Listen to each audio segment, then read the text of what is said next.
Balakən şəhərində həyətyanı ev satışa çıxarılır.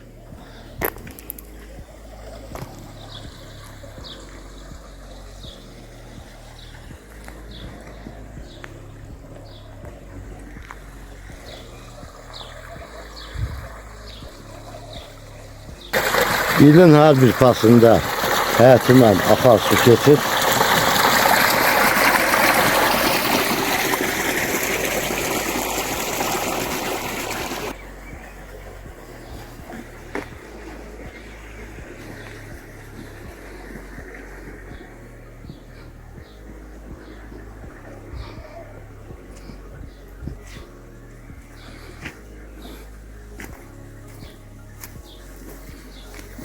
Qeyd etdiyim kimi gördüğünüz akarsu ilin her bir faslında keçir.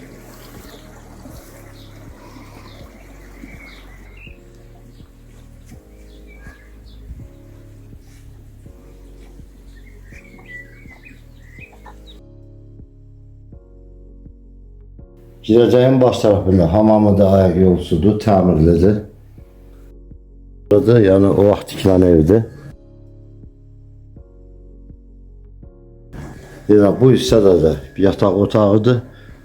Hal-hazırda gördüyünüz kimi otağın işığı yoxdur. Bu hissə burada qonaq otağı kimindir, iridir.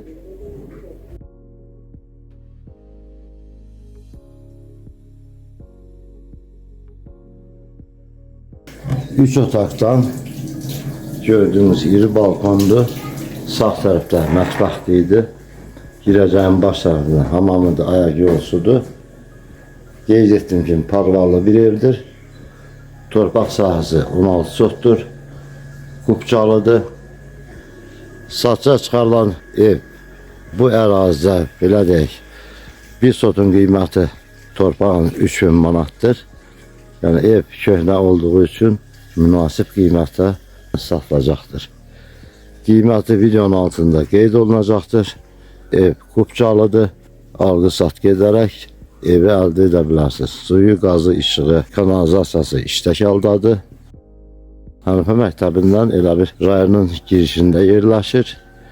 Asfaltın tam kənarındadır.